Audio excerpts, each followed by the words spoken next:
ప్రార్థన చేసుకుందాం. పరిశుద్ధమైన తండ్రి, ప్రేమ కలిగిన ప్రభువా, మీ ప్రేమ కలిగిన నాన్న బట్టి నాన్న మీకు స్తోత్రాలు, మీకు ఎంతో వందనాలు తండ్రి. ఈ సంవత్సరంలో తండ్రి ఆఖరి ఆదివారం ప్రభువా, తండ్రి నీ పరిశుద్ధులతో చేరి ప్రభువా వాక్యాన్ని పంచుకునే భాగ్యాన్ని ఇచ్చినందుకే ప్రభువా మీకు స్తోత్రాలు, మీకు ఎంతో వందనాలు ప్రభువా.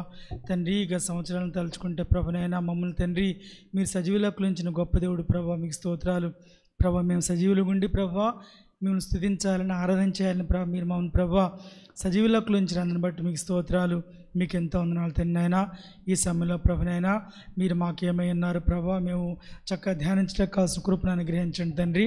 నీ బిడ్డలకు అర్థమయ్యే రీతిలో చెప్పడానికి నాకు నార్మల్ టెంపోని మీరు ఇవ్వండి ప్రభా. బిడ్డలు కూడా అర్థం చేసుకోవడం సహాయం చేయండి. ఎందుకంటే ప్రభా మీ ఆత్మ నింపుదల నాకు అనుగ్రహించి బలపరిచి నడిపించి సహాయం చేయమని క్రీస్తు ప్రభా పేరు వేడుకొంచున్నాను తండ్రి, ఆమె. ఒకసారి ఒక పాప వాళ్ళ డాడీ నీకు ఆబోతులంటే భయం అని అడిగితే నాకేం భయం లేదు, ఏం చేస్తాయి అవి, నన్ను వాటి కొమ్ములు పట్టుకుని వాటిని ఇది చేస్తానని చెప్పాయంట. సరే గొంగుళ పురుగులు అంటే భయమా అని అందంట. నాకు గొంగుళ పురుగుల కంటే ఏం భయం ఉండే, ఏం చేస్తాయి అని చెప్పారు. తర్వాత మళ్ళీ ఆ పిల్ల కొంత అడిగిందంటే, డాడీ మీకు చీకటి అంటే భయం అంటే నాకేం భయం లేదని చెప్పాడు వాళ్ళ డాడీ. అలాగే మీకు దెయ్యాలంటే భయం అంటే దెయ్యాలు అన్నేంచో నాకు అసలు అంతకంటే భయం లేదని చెప్పాడనమాట. అట్లా మొత్తానికి అన్నీ చెప్పారు. కానీ అమ్మాయి చివరి కానీ డాడీ నీకు మమ్మీ అంటే భయం కదా అంత. అంటే మేబీ హీఈస్ నాట్ సిన్సియర్, అదేంటి ఆడవాళ్ళని తక్కువ చేయాలని కాదు, కానీ మేబీ హీ సిన్సియర్, ఏమాత్రం భయపడాల్సిన అవసరం లేదు. అంటే మొత్తానికి భయం అనేది ఖచ్చితంగా మనుషులు జీవితాలు ఉంటుంది. అయితే ఒక శాస్త్రవేత్త అనమాట, ఎడిన్బరో యూనివర్సిటీ చెందిన శాస్త్రవేత్త, మనస్తత్వ శాస్త్రవేత్త ప్రొఫెసర్ జిఎం కార్స్టేర్స్ అన్నాడు. అంటే ఈ తరములో అంటే అంటే మానసిక ఆరోగ్యానికి భయమే చేయటని చెప్పాడు. అయితే బలమైన వ్యక్తుల్లో కూడా దృఢమైన వ్యక్తుల్లో కూడా ఖచ్చితంగా భయాలు ఉంటాయి. అంటే ఎంత ధైర్యం గలవాడైనా సరే నెక్స్ట్ ఎంత హీరోలా కనిపించి నెక్స్ట్ నాకు సీట్ వస్తుందో రాదో ఎమ్మెల్యే పోటీ చేయడానికి అని డౌట్ చెందుతూ ఉంటారు కదా. కొంతమంది ఏం చేస్తారు, బాగా అన్నిట్లో ఫ్లరిష్ అవుతారు, కానీ పిల్లల భవిష్యత్తు గురించి వారు వరి అవుతూ ఉంటారు. ఏదో ఒక భయం మనల్ని ఆవరిస్తూనే ఉంటుందన్నమాట. మా మదర్ ఎక్కువ, మా ఆఖరి చెల్లి చాలా ఈజీగా తీసుకుంటుంది అన్ని విషయాల్ని, జోవియల్గా ఉంటుంది అనమాట. ఈ అమ్మాయి చదువురాదని తన గురించి ఎక్కువ ప్రార్థన చేసేవాడు మా మదర్ ఎక్కువ అనమాట. ఇంటర్మీడియట్ తప్పింది, బైపీసీ, ఫిజిక్స్ కెమిస్ట్రీ పాస్ అవ్వట్లేదన్నమాట. అసలు మా క్రిస్టియన్స్లో మనకు ఆస్తులు ఉండు, బీఈడ్ అవ్వాలి, ఉద్యోగం చేస్తే కానీ పెళ్ళిళ్ళు అవ్వవు. కానీ ఎక్కువ మా మదర్ తన గురించి బాగా ప్రే చేసేవాడు. కానీ తనది చాలా హ్యాపీ మ్యారీడ్ లైఫ్ అంటే ఇద్దరు కూడా ఒకరికి నిన్ను చేసుకోవటం నా భాగ్యం అనుకుంటారు. అంత చక్కని హ్యాపీ మ్యారీడ్ లైఫ్. తర్వాత తను BA ఎంట్రన్స్ రాసి BA తెలుగు ట్రై చేసి పైన ట్రైనింగ్ అయింది. పెళ్ళి అయిన తర్వాత DS ఇట్స్ డిఫరెంట్ మ్యాటర్. కానీ మా మదరు తన గురించి ఎక్కువ భయపడేవాళ్ళు, బాధపడేవాళ్ళు అనమాట. కానీ దేవుడు ప్రార్థన చేసినందుకు అలా చేశాడు. అయితే అంటే మానవుల్ని ప్రతి ఒక్కరిని కూడా ఏదో భయం వెంటాడుతూనే ఉంటుందన్నమాట. అన్నీ బాగుంటే ఫ్యూచర్ గురించి భయం అనమాట. మనకు సంపద అంతా బాగుంటే దీన్ని ఎవరైనా దొంగిలిస్తారేమో అని భయం ఉంటుంది కదా. తర్వాత బాగా ఆస్తి ఉండొచ్చు, కానీ ఈ ఆస్తి గురించి తర్వాత గొడవలు అవుతాయని కూడా భయం ఉంటుంది. మేము టీచర్స్కి ట్రైనింగ్ ఇస్తున్నప్పుడు వాళ్ళకి అంటే ఎనర్జైజర్స్ బోర్ కొట్టకుండా వాళ్ళ బోర్డమ్ విడిపించడానికి లాంగ్వేజ్ గేమ్స్ ఆడిస్తాను అనమాట. లాంగ్వేజ్ గేమ్స్, ఆ లాంగ్వేజ్ గేమ్స్లో నేను ఆల్ఫాబెట్లో 26 లెటర్స్ ఉంటాయి కదా, వాటి లెటర్స్ ఆఫ్ ది ఆల్ఫాబెట్స్ అనకూడదు, లెటర్స్ ఆఫ్ ది ఆల్ఫాబెట్ అంటారు. అయితే వర్ణమాలలో ఉన్న అక్షరాలు ఒక్కొక్కరికి ABCDFGH అని Z వరకు 26 మందికి పంచాయన్నమాట. వాళ్ళు ఏంటంటే వాళ్ళ పేరు, ఒక అతని పేరు ఏ అనమాట. ఐఆమ్ ఏ అని చెప్పి ఏతో ఒక యాజెక్టివ్ అంటే విశేషణం అంటే ఇంగ్లీష్ మాస్టర్ని కూడా చెప్తున్నా, రంగు రుచి వాసన గురించి తెలిపేసి మన లక్షణం, మన క్వాలిటీని తెలిపేదనమాట. మన అలాంటి వాళ్ళని తెలిపేదాన్ని యాజెక్టివ్ అంటారు, విశేషణం అంటారు. అందరూ చక్కగా చెప్పేస్తున్నారు. ఐఆమ్ ఏ, ఐఆమ్ అమేజింగ్ అని చెప్పారు ఆయన. ఐఆమ్ బోల్డ్ అని చెప్పారనమాట. అలాగా చక్కగా చెప్తున్నారు. కానీ పాపం XYZ వాళ్ళకి భయం పట్టుకుంది. టీచర్స్ కదా, ఇంత చిన్నది కూడా మేము చెప్పలేమని పాపం వాళ్ళకి భయం పట్టుకుంది. ఏంటంటే మాకు టఫ్ది వచ్చి అందరూ ఈజీగా టకటక చెప్తున్నారు, ఎక్స్తో ఏముందని అడిగారు. ఎక్స్ అంటే జెనోఫోబిక్ అంటే XENOPHOBS. జెనోఫోబిక్ అంటే ఫియర్ ఆఫ్ స్ట్రేంజర్స్ అనమాట. కొంతమంది కొత్త వ్యక్తులు చూసినప్పుడు భయం వేస్తుంది అనమాట. దే కాంట్ మింగిల్, అసలు వాళ్ళని చూడగానే భయపడతారు. అదొక ఫియర్ అనమాట. మనకు తెలుసు రకరకాల ఫోబియాస్ ఉంటాయని తెలుసు కదా. కాబట్టి ఆయనకి జస్ట్ ఐఎమ్ జెనోఫోబిక్ అని చెప్పండి అన్నమాట. అలాగే జెడ్ ఆయన కూడా ఐఎమ్ జెలస్. జెలస్ అంటే having more zeal to learn something అనమాట. I'm zealous of learning English. ZELOS zealous అంటే హ్యావింగ్ మోర్ జీల్, ఎక్కువ తృష్ణ ఆసక్తి కలిగి ఉంటాం అనమాట. అలా చెప్పినప్పుడు అది మా teachers they felt very happy that they learned a new word. అంటే జెనోఫోబిక్ అంటే మనిషిలో కొత్త వ్యక్తిని చూసినప్పుడు భయపడి అదొక భయం ఉంటుంది అనమాట. కాబట్టి రకరకాల భయాలు ఉంటాయి. నిజమే, కొంతమందికి ఎత్తైన కొండలు చూస్తే భయం, కానీ నాకు లోతైన లోయలను చూస్తే చాలా భయంగా ఉంటుంది. కాశ్మీర్లో మా చెల్లి వాళ్ళకి రాంబన్ వెళ్తున్నప్పుడు జమ్మూ నుంచి కాశ్మీర్ జస్ట్ ఆ కొండ ప్రక్కన ఒకే దారి ఉంటుంది, ఎదురుబోదురు అన్ని మలుపులు, పక్కన పెద్ద లోయ ఉంటుంది అనమాట. లోయ, అన్ని లోయలు గుండా వెళ్తాము. మధ్యలో జమ్మూకి శ్రీనగర్ మధ్యలో రాంబన్ అనే పట్టణం ఉంటుంది. రాంబన్ అన్ని కొండల మీద ఇళ్ళు ఉంటాయి. అది వెళ్తున్నప్పుడు పక్కన చూసి నాకు చాలా భయం వేసేది. అమ్మో గవాళ్ళు ఏమన్నా ఇది అటు వెళ్ళిపోతే ఈ వెహికల్ అనే భయం అనమాట. కాబట్టి ప్రతి మనిషి కూడా ఖచ్చితంగా ఒక్కొక్క భయం అనేది ఉంటుందన్నమాట. లేని వాళ్ళు ఎవరు ఉండరు, కాకపోతే చెప్పరు కానీ ఖచ్చితంగా ఉంటానుంటాయి. అందుకే అసలు ఆ డిక్షనరీలో అంటే సాధారణ భయం నుంచి రకరకాల భయాల వరకు 75 రకాల భయాల గురించి డిక్షనరీ చెప్తుంది అనమాట. వ్యక్తులకి, మనుషులకి 75 రకాలైన భయాలు ఉంటాయి. ఒక్కొక్కరు ఒక రకమైన భయం ఉంటుందన్నమాట. అయితే నిజంగా ప్రాణకోటికి భయం అంటే ఒక భాగము, అది అంటే స్వాభావికమైనది. కానీ ఒక రకంగా ఈ భయము మనల్ని మనం కాపాడుకోవడానికి మనకు అనుగ్రహించబడింది అనమాట. ఇది మన అచేతనులుగా మార్చేస్తుంది, ఇది మనల్ని బంధించేస్తుంది. అయితే 27వ దావీదు కీర్తనలో దావీదు చెప్తున్నాడు కదా, దేవుడు తనని కృంగితీసే భయాల నుంచి విడిపించాడని దావీదు చెప్తున్నాడు. 27వ దావీదు కీర్తన మనము మార్చి చదువుకుందాం. నా మెసేజ్ ఒక థీమ్ అంటే బలపరిచే దేవుడు. కాబట్టి మీరు కొన్ని పాయింట్స్ వినకపోయినా, నా మాట మీకు అర్థం కాకపోయినా వాడు గుర్తుంచుకోండి. మీ ఆపదల్లో, మీ ఇబ్బందులు దేవుడు ఎలా బలపరిచాడో జ్ఞాపకం చేసుకుని, నువ్వు నన్ను బలపరిచిన దేవుడు అని మీరు ఆయన స్తుతించి ఆరాధించండి. కాబట్టి నా కాన్సెప్ట్, నా థీమ్ మీకు చెప్పేసే కాబట్టి బలపరిచే దేవుడిని మీరు ఆరాధన చేయండి. మెయిన్ థీమ్ ఇది అనమాట. అయితే మనం 27వ దావీదు కీర్తన మార్చి మనము చదువుకుందాము. యెహోవా నాకు వెలుగును రక్షణ అయిన ఉన్నారు, నేను ఎవరికి భయపడుదును? యెహోవా నా ప్రాణదుర్గము, ఎవరికి వెరుతును?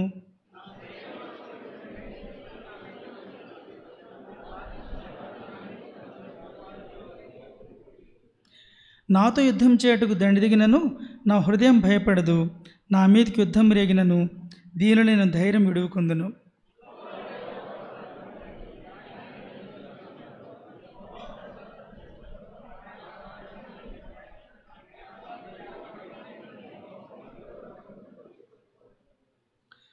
ఆపత్కాలము నాయన తన పర్ణశాలను నన్ను దాచును, తన గుడారపు మాట నన్ను దాచును, ఆశ్రయదుర్గం మీద ఆయన నన్ను ఎక్కించును.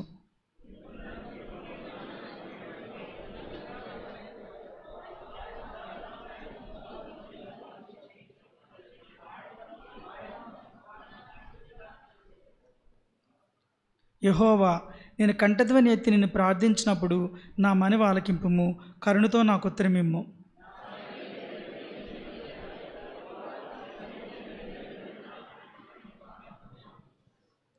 నీ ముఖము నాకు దాచకము, కోపం చేత నీ సేవకుని తోలివేయకము. నా సహాయుడవు నీవే, రక్షణకర్తవకు దేవ నా దేవా, నన్ను దిగనాడకము, నన్ను విడవకము. యెహోవా, నీ మార్గము నాకు బోధింపుము, నా కొరకు పొంచిన వారిని చూచి సరళమైన మార్గం నన్ను నడిపింపుము.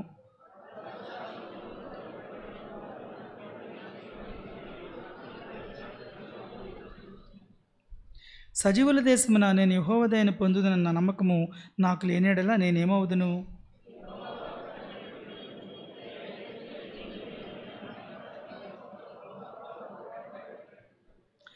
ఇక్కడ మనం చూసినట్లయితే ఈ కీర్తనలో దావీదు తన కృంగజేసే భయాల గురించి మాట్లాడుతూ విడిపించి బలపరిచే దేవుని గురించి కూడా తను మాట్లాడుతూ ఉన్నాడనమాట. నిజమే, భయం కనుక మనలో గూడు కట్టుకుంటే అది మన హృదయాన్ని, మన మనసును, మన ఆలోచనల్ని బలహీనపరిచేదిగా ఉంటుంది. కాబట్టి అంతకంటే ఆ భయాన్ని ఎదుర్కొనే గొప్ప శక్తిని దేవుడు మనకి ఇస్తాడని గ్రహించినప్పుడు మనం చాలా విడుదల అనేది పొందుతాము.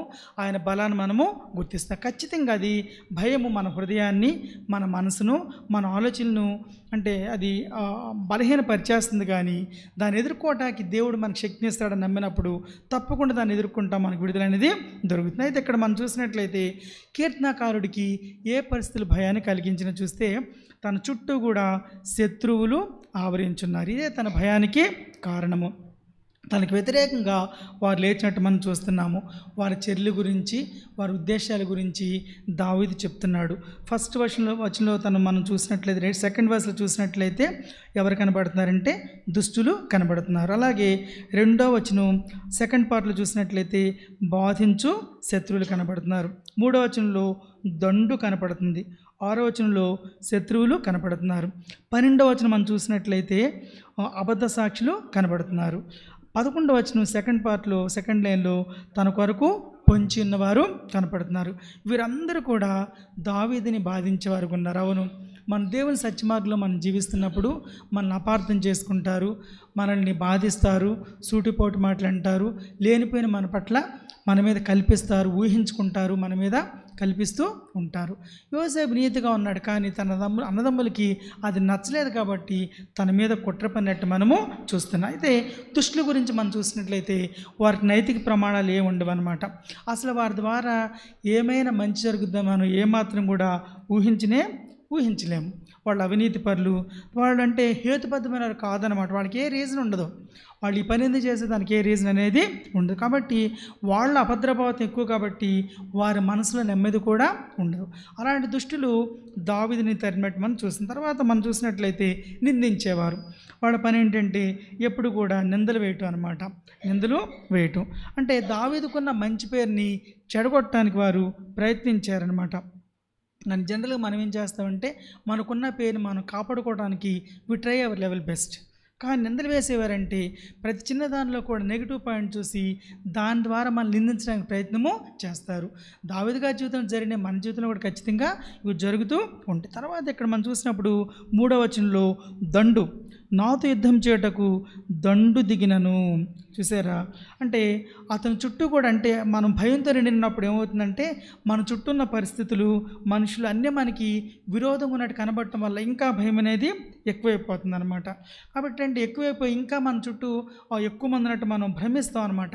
ఆ భ్రమ వల్ల కూడా మనం ఏం చేస్తున్నామంటే అధిక భయానికి మనం గురవుతూ ఉంటాం. అలాగే మనం 12వ వచనం చూసినట్లయితే అబద్ధ సాక్షులు జనరల్గా వాళ్ళు కొన్ని వ్యూహాలు పన్నుతారు. ఎలా వీళ్ళ మీద అబద్ధ సాక్ష్యం చెప్తే వారు ఇదవుతారు, అలాగా వాళ్ళు మనం ఆ విధంగా వీళ్ళ మీద అబద్ధ సాక్ష్యం చెప్పి వీళ్ళని గెలవాలని వాళ్ళు అనుకుంటారనమాట. ఇవన్నీ కూడా అంటే వీరందరూ కూడా ఇంటెన్షనల్గా, ఉద్దేశపూర్వకంగా దావీదు మీదకి దండెత్తి వచ్చిన వారికి మనకి కనబడుతున్నారు అనమాట. శత్రువులు మనం చూసినట్లయితే 6వ వచనం, ఇప్పుడు నన్ను చుట్టుకొని నా శత్రువుల కంటే ఎత్తుగా నా తల ఎత్తబడు. అదే 11వ వచనం కూడా చూసినట్లయితే యెహోవా నీ మార్గము నాకు బోధింపము, నా కొరకు పొంచి ఉన్న వారిని చూచి. వీళ్ళు ఏం చేస్తారంటే ఎప్పుడు హాని చేద్దామా, ఎప్పుడు దావీదు హాని చేయాలని చెప్పి వాళ్ళు చాలా రెడీగా నిలబడి వాళ్ళు కనిపెట్టుకుని వాళ్ళు ఉన్నారనమాట. వాళ్ళు చీల్చివేయడానికి ఉన్న క్రూర మృగాల్లాగా వాళ్ళు కనబడుతూ ఉన్నారు. చూసారా, దావీదుని మరి అబషలోము తరిమినప్పుడు, అలాగే అహీతోపెలు దావీదు మీద ఇంటెన్షనల్గా కుట్ర పడినప్పుడు ఇవన్నీ కూడా దావీదుకి మరి పొంచున్నట్టు తనకి అనుభవుతుంది అనమాట. విధంగా అయినప్పటికీ తను ఒంటరిగా మిగిలిపోయి. అయితే ఇక్కడ మనం చూసినట్లయితే we see mixed feelings in this song. ఈ కీర్తనలో అంటే మిక్స్డ్ ఫీలింగ్స్ ఉన్న భావాలు మనకన్నా. ఫస్ట్ వచనంలో ఏమంటున్నాయండి దావీదు, యెహోవా నాకు వెలుగును రక్షణ అన్నాడు, నేను ఎవరికి భయపడతాను. చాలా ధైర్యంగా మాట్లాడతాడు. కానీ తర్వాత చూసినట్లయితే వీళ్ళందరి గురించి కూడా తాను మాట్లాడతాడు. ఫస్ట్ చాలా ధైర్యంగా ఉన్నాడు, కానీ తర్వాత తను కృంగిపోయినట్టు మనకి అనిపిస్తుంది. నిజమే, మనం కూడా చాలాసార్లు నాకేం పర్వాలా, నాకు దేవుడు తోడుకుంటాడు అనుకుంటాం, కానీ ఈ భయం తప్పకుండా అనేకసార్లు మనల్ని ఖచ్చితంగా కృంగదీస్తూనే ఉంటుందన్నమాట. కానీ దేవుని మీద ఆధారపడినప్పుడు ఆయన శక్తి మనకి ఎప్పుడైతే ఇస్తాడో అప్పుడు దాన్ని మనం జయించినప్పుడు ఆయన బలపరిచే దేవుడు అనే సంగతి మనకి అర్థమవుతుంది. మన జీవితాల్లో ఆయన మనల్ని బలపరిచే దేవుడిని అర్థం అవడం కొరకు వీడి గుండా మనం వెళ్ళవలసి వస్తుంది. ఇక్కడ చూసినట్లయితే అవును నేను ఎవరికి భయపడుతున్నప్పుడు మనం చూసినట్లయితే రోమిలకు రాసిన పత్రిక 8వ అధ్యాయము 35వ వచనం ఒకటి చదవండి. రోమ 8:35.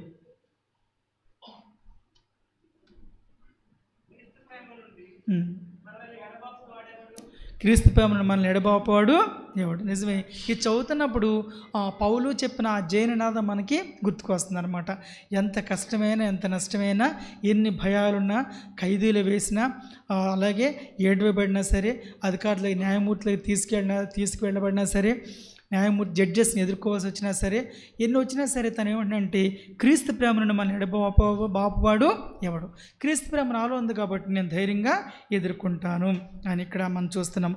ఇక్కడ 2వ వచనంలో మనం చూసినట్లయితే 27 కీర్తన 2వ వచనంలో, నా శరీర మాంసం తినటికై దుష్టులు నా మీదికి వచ్చినప్పుడు, నా మీదకి దుష్టులు శత్రువులు వచ్చారని మనకి చాలా క్లియర్గా అర్థమవుతుంది అనమాట.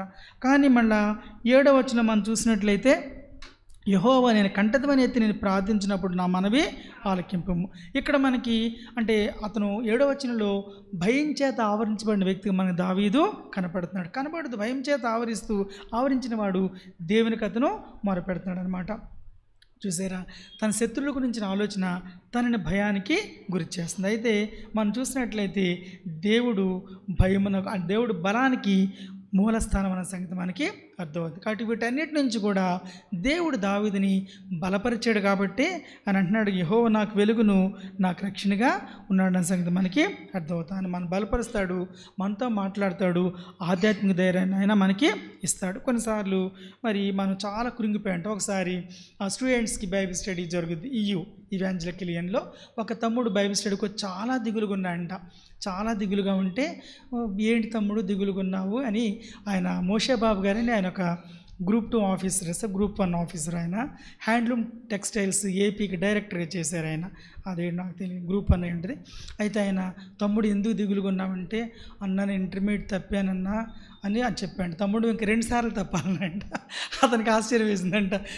తమ్ముడు నేను ఇంటర్మీడియట్ 3 సార్లు తప్పాను తమ్ముడు, ప్రభు నమ్ముకున్న తర్వాత నేను BA ఫస్ట్ క్లాస్ తెచ్చుకున్నాను, క్రిస్టి BCCలో ఆంధ్ర యూనివర్సిటీలో MA ఎకనామిక్స్ చేశాను, ఫస్ట్ క్లాస్ తెచ్చుకున్నాను, దేవుడు నాకు వీటిలో సివిల్స్లో నాకు ఈ జాబ్ దేవుడు ఇచ్చాడు కాబట్టి ఏం పర్లేదు తమ్ముడు, నువ్వు కూడా ప్రభుని నమ్ముకో, దేవుని అందు విశ్వాసం ఉంచు, దేవుడికి తప్పకుండా జయమిస్తాడు, డిగ్రీలో కూడా తప్పకుండా దేవుడు నీకు జయమిస్తాడు. కాబట్టి కొన్నిసార్లు దేవుడు సహవాసమైన వ్యక్తుల ద్వారా మనల్ని ఎంతో ధైర్యపరుస్తారు, ఎంతో ఆదరిస్తారు, మనల్ని బలపరుస్తారు.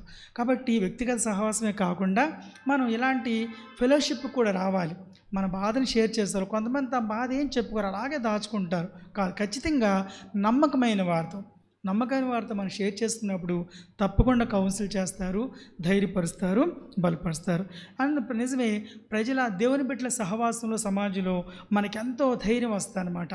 మనం కృంగిపోతే, లేదు తమ్ముడు దేవుడు సహాయం చేస్తాడు, దేవుడు కార్యం చేస్తాడు, తప్పకుండా మేలు చేస్తాడు అని చెప్తున్నప్పుడు అది మనలో విశ్వాసాన్ని మొలకెత్తింపజేస్తుంది, మనకు ధైర్యాన్ని ఇస్తుంది. ఆ విధంగా దేవుడు మనల్ని బలపరిచేవాడుగా ఉన్నాడు.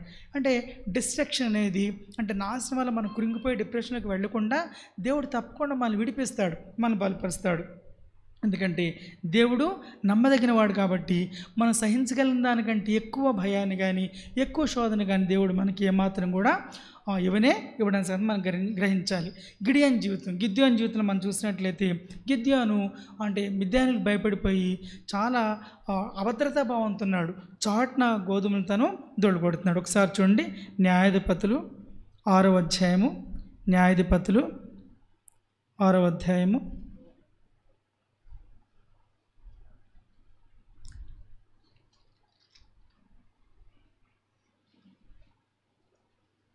11-14 చదువుతాను కింద వారికి అర్థం అవడానికి. యెహోవా వచ్చి అబీయజ్రీయుడైన యోవాషును కలిగిన వఫ్రలోని మస్తక వృక్షం క్రింద కూర్చుండాను. యోవాషు కుమారుడైన గిద్యోను మిద్యానీయులకు మరుగై ఉండినట్లు గానుగ చోటున గోధుమలను దొళ్ళగొడుచుండగా యెహోవా అతనికి కనబడి, పరాక్రమం గల బలాఢ్యుడా, యెహోవానికి తోడైనాడని అతను తనగా, గిద్యోను చిత్తం నా ఏలినవాడా, యెహోవా మాకు తోడై ఉండినడలా ఇదంతే మాకు వేళ సంభవించెను. యెహోవా ఐగుప్తుల నుండి మమ్మల్ని రప్పించనని చెప్పుచు మా పితరులు మాకు వివరించిన ఆయన అద్భుత కార్యములను ఏమాయను. యెహోవా మమ్మల్ని విడిచిపెట్టి మిద్యానీయుల చేతికి మమ్మల్ని అప్పగించనని అతనితో చెప్పాను. అంతటా యెహోవా అతని తట్టు తిరిగి, బలము తెచ్చుకుని వెళ్ళి మిద్యానీయుల చేతిలో నుండి ఇశ్రాయేలును రక్షించుము, నిన్ను పంపిన వాడును నేనే. చూసారా, గిద్యోను భయపడుతున్నాడు, పిరికివాడుకున్నాడు, చాటున గోధుమల్ని దొళ్ళగొడుతున్నాడు. కానీ గిద్యోను దేవుడు ఎవరిని చూశారంటే పరాక్రమం గల బలమైనటువంటి దేవుడు చూశాడు గిద్యోనులో. నేను మన జ్ఞానుల గురించి చెప్తున్నప్పుడు జ్ఞానులు వాళ్ళు ఖగోళ శాస్త్రజ్ఞులు ఎంతో గొప్పవారు, కానీ వాళ్ళు పసిబాలుల్లో దైవత్వాన్ని చూశారు. ఎంత గొప్పవాళ్ళు వాళ్ళు! పసిపాలడిన ప్రభువులు వాళ్ళ దైవత్వాన్ని చూశారు కాబట్టి వాళ్ళకి సాగిలపడి నమస్కారం చేసానికి బహుమానాలు ఇచ్చారు. నిజమే, మనం కూడా అనుకుంటాము, మనుషుల్లో చిన్నపిల్లల్లో కొన్నిసార్లు చాలామందిని మనం గమనిస్తూ ఉంటాం అనమాట. వాళ్ళు ఎందుకు పనికిరాని వారు అనుకుంటాం, కానీ వాళ్ళు చాలా భవిష్యత్తులో దేవుడు వాళ్ళని మంచిగా తీర్చిదిస్తాడు. కాబట్టి ఎవరిని మనం తక్కువ అంచనా వేయడానికి వీలనేది లేదు. అయితే గిడియన్ను చాలా భయంతో ఉన్నాడు, చాటును దొళ్ళగొట్టుకుంటున్నాడు గోధుమలు. కానీ దేవుడు యెహోదూత అంటున్నాడు కదా, పరాక్రమం గల బలాఢ్యుడా, యెహోవా నీకు తోడై ఉన్నాడు. నువ్వు బలహీనుడిగా ఉండొచ్చు, భయపడవచ్చు, కానీ నేను నిన్ను పరాక్రమం గల బలాఢ్యుడికి నేను నిన్ను చేస్తాను అని దేవుడు చెప్తాను. అందుకే అన్నాడు కదా, బలము నువ్వు తెచ్చుకోమని. బలం తెచ్చుకొని వెళ్ళి మిద్యానీయుల చేతుల నుండి ఇశ్రాయేలును రక్షించు. నిజమే, దేవుడు అలాగా శత్రువుల చేతులు విడిపించేంత బలంగా దేవుడు మనం తప్పకుండా తయారు చేస్తాడు. అనేకసార్లు పరిస్థితులు మనం కృంగతీస్తాయి, భయాలు మనల్ని వెంటాడితే, కానీ దేవుడి మీద ఆధారపడినప్పుడు దేవుడు మనల్ని బలపరిచేవాడుగా ఉన్నాడు. మరి యాకోబు జీవితంలో కూడా మనం చూసినట్లయితే యాకోబు ఏసావుకు భయపడి ప్రార్థన చేస్తారు. ఒకసారి ఆదికాండము 32వ అధ్యాయము, ఆదికాండము 32వ అధ్యాయము నేను చదువుతాను. 11, 12 వచనాల్లో మనం చూసినట్లయితే యాకోబు ప్రార్థన చేస్తాడు. నా సహోదరుడైన ఏశావు చేతుల నుండి దయచేసి నన్ను తప్పించుము, అతడు వచ్చి పిల్లలతో తల్లిని నన్ను చంపనేమో అని అతనికి భయపడుచున్నాను. నేను నీకు తోడై నిశ్చయముగా మేలు చేయొచ్చు, విస్తారమొకటి వలన లెక్కింపలేని సముద్రపు ఇసుకవలేని సంతానమును విస్తరింపజేయదని సెలవిచ్చితివి అని యాకోబు దేవుని యొక్క వాగ్దానాన్ని దేవునికి క్లెయిమ్ చేసి ప్రే చేస్తున్నాడు. నిజమే, దేవుడు యాకోబు పక్షాన దేవుడు అన్నాడు, ఏసావుకి దేవుడు మంచి మనసు ఇచ్చాడు. కానీ ఆ ప్రార్థన యొక్క రిజల్ట్, దేవుడు యాకోబుని ఎలా తప్పించాడు, ఎలా బలపరిచాడు, యేసుప్రభుని ఎలా మార్చాడు మనం చూసినట్లయితే ఆ ప్రార్థన రిజల్ట్ని మనము 33వ అధ్యాయము, ఆదికాండం 33వ అధ్యాయము 3-4 వచనాలు మనం చదివినట్లయితే నేను చదువుతాను. తాను వారి ముందర వెళ్ళుచు తన సహోదరుని సమీపించే వరకు 7 మార్లు నేలను సాగిలిపడను. అప్పుడు ఏశావు అతను ఎదుర్కొని పరిగెత్తి అతనిని కౌగిలించుకొని అతని మెడ మీద పడి ముద్దు పెట్టుకొనను. వారిద్దరు కన్నీరు విడిచిరి. ఇలాగా జరుగుద్దని యాకోబు యాక్చువల్గా ఎక్స్పెక్ట్ చేయలేదు, కానీ ఎప్పుడైతే దేవుని మొరపెట్టాడో దేవుడు యాకోబు పక్షం అన్నాడు, యాకోబుని బలపరిచాడు, ఏశావు యొక్క హృదయాన్ని మార్చాడు, ఏశావుకి యాకోబు పట్ల ప్రేమను కలిగించాడు, తమ్ముడు పట్ల ప్రేమను దేవుడు పుట్టించాడు.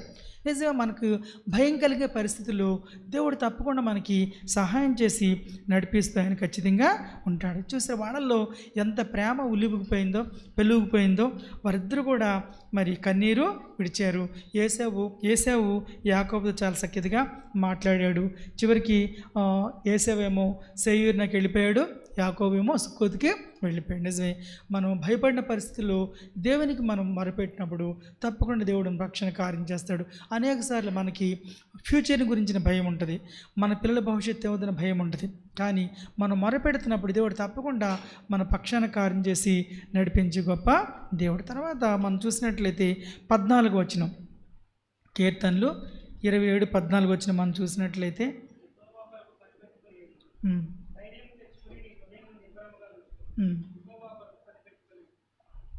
యెహోవా కొరకు చూసారా, ఎందుకంటే దేవుడు ఆయన దగ్గర కనిపెట్టుకుంటే ఆయన ఆత్మ ద్వారా దేవుడు మనల్ని బలపరిచేవాడుగా ఉంటాడు.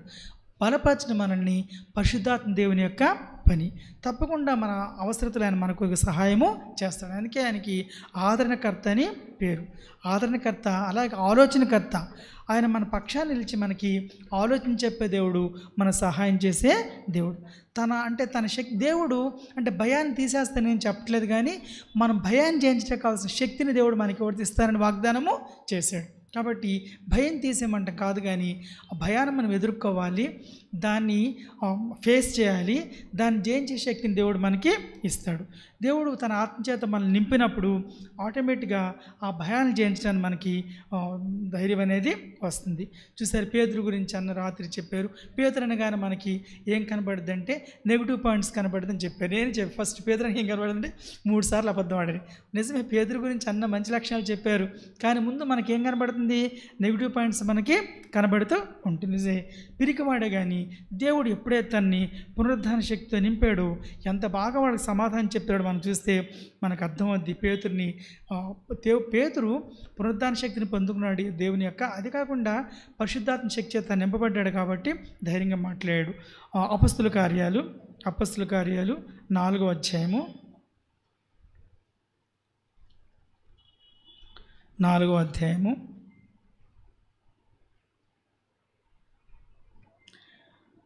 18-19 వచనం నేను చదువుతాను. వీళ్ళందరూ కూడా చక్కగా దేవుడు వీళ్ళ ద్వారా మంచి కార్యాలు జరిగితే వీళ్ళందరూ కూడా చాలామంది ప్రభువు నమ్ముకున్నప్పుడు మనం అపొస్తలుల కార్యం 4వ అధ్యాయం 18 వచనం నుంచి అప్పుడు వారిని పిలిపించి మీరు యేసు నామమును బట్టి ఎంత మాత్రమును మాట్లాడకూడదు, బోధింపకూడదని వారికి ఆజ్ఞాపించిరి. అందుకు పేతురును యోహానును వారిని చూచి దేవుని మాట వినుట కంటే మీ మాట వినుట దేవుని దృష్టికి న్యాయమా, మీరే చెప్పుడి.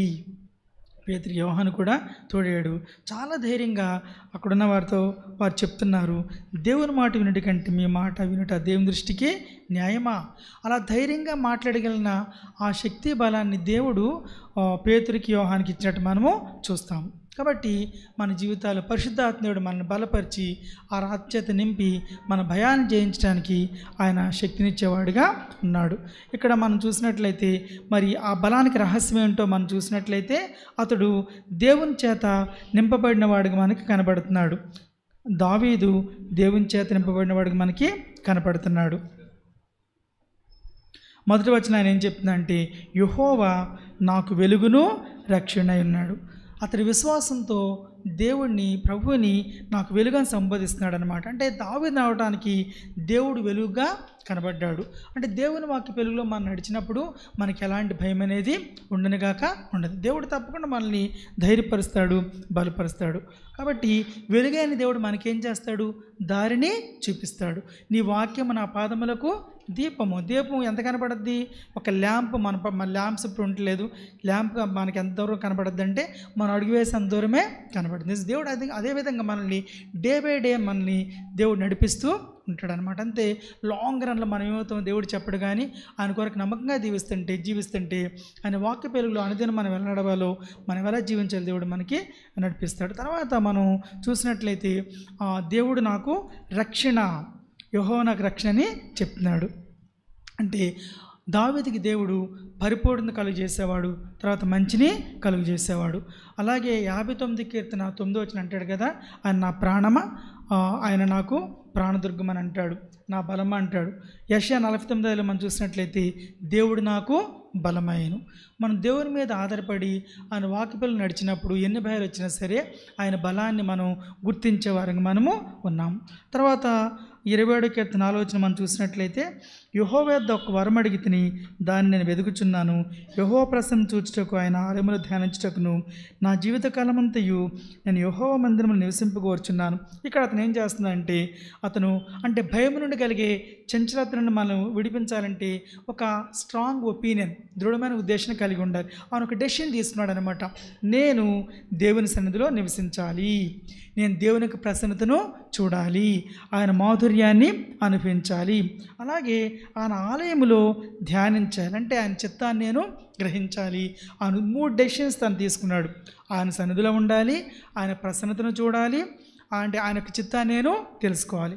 అలా జనరల్గా ఆలయంలో ఎవరు ఉంటారండి? యాజకులు మాత్రం ఉంటారు. కానీ దావీదు యాజకుడు ఉండడానికి ఆశపడలేదు, కానీ దేవునితో ఎడతెగని సంబంధం కలిగి ఉండడానికి తను ఇష్టపడ్డాడు. కాబట్టి ఆయన ఆరాధన చేయాలని, ఆయన చిత్తాన్ని ధ్యానించాలని ఆయన కోరుకున్నాడు. దేవునితో ఒక బలమైన సంబంధాన్ని ఆయన కోరుకున్నట్టు మనము చూస్తున్నాం. అలాగే 11వ వచనంలో మనం చూసినట్లయితే యెహోవా నీ మార్గము నాకు బోధించుము, సరళ మార్గము నన్ను నడిపింపుము. దేవుని ఉద్దేశంతో నింపబడటానికి దావీదు ఇష్టపడ్డాడు కాబట్టి దావీదుకి ఎన్ని భయాలు కలిగినా సరే దేవుని యొక్క బలాన్ని తన జీవితంలో తను చూశాడు కాబట్టి తను యెహోవా నాకు వెలుగు, నాకు రక్షణ, నేను ఎవరికి నేను భయపడ్డాని చాలా ధైర్యంగా తను చెప్తున్నాడు. కాబట్టి మన జీవితంలో కూడా ఆయన మార్గం సరళమైనది, అది తిననైనది కాబట్టి ఆయన మార్గాలు మనం నడిచినప్పుడు తప్పకుండా దేవుడు మనల్ని బలపరుస్తాడు. చివరిగా ఈ 27వ దావీదు కీర్తన ఒక బిషప్ గారిని ఎలా బలపరిచిందో చెప్పి నేను క్లోజ్ చేస్తాను. ఆఫ్రికా దేశంలో భూమధ్యరేఖ ప్రాంతంలో ఫస్ట్ బిషప్ అనమాట ఆయన జేమ్స్ హ్యానింగ్టన్ గారు. ఆయన్ని 1885లో విక్టోరియా సరస్సు దగ్గర పట్టుకుని చెరసాలు వేశారనమాట. ఆయన తన అనుభవాల్ని ఒక డైరీలో రాసుకున్నాడు. నేను ఈ చెరసాల్లో భయంతో వణికిపోయాను, నా నరాలు తెగిపోయేంత బాధని నేను అనుభవించాను, క్రిమికీటకాలు నన్ను కరిచేసినాయి, ఎలుకలు నన్ను కొరికేసినాయి, ప్రతిక్షణం నేను చావును అనుభవించాను. చివరికి అక్టోబర్ 28 నన్ను చనిపోవడానికి ఇంకా జస్ట్ ముందు రోజు నేను చాలా కృంగిపోయాను అనమాట. కృంగిపోయినాను, చాలా అధమస్థితికి చేరుకున్నాను. కానీ ఎప్పుడైతే 27వ దావీదు కీర్తన నేను చదివానో నేను చాలా ఆదరింపబడ్డాను, నా హృదయంలో నెమ్మది నెలకొంది, నేను ధైర్యంగా నేను చనిపోవడానికి సిద్ధపడ్డా అని చెప్పి ఆయన తన డైరీలో రాసుకున్నాడు. కాబట్టి మన జీవితాల్లో నమ్మాలి, దేవుడు మనల్ని బలపరిచే దేవుడు. కాబట్టి మనం జ్ఞాపకం చేసుకుందాం, మనం కృంగిపోయిన పరిస్థితులు దేవుడు మనల్ని ఎలా బలపరిచాడో. అలాగే మనం దిగులుగా నిరాశలో ఉన్నప్పుడు, డిప్రెషన్ ఉన్నప్పుడు మన తోటి సహోదరులు, మన సేవకులు కానీ, మనల్ని నడిపించిన వారు కానీ మన ఎలా దేవుని వాక్యం ఆదరించి మన ఎలా బలపరిచారు, దేవుడు మనం ఎట్లా వాడుకున్నాడు, దేవుడు వాళ్ళని వాడుకున్నాడు, బలపరిచింది దేవుడు. కాబట్టి వాటిని జ్ఞాపకం చేసిన అయ్యా నన్ను బలపరిచిన దేవుడు అని మనము ఆయన ఆరాధన చేద్దాం. ఆరాధన చేయండి.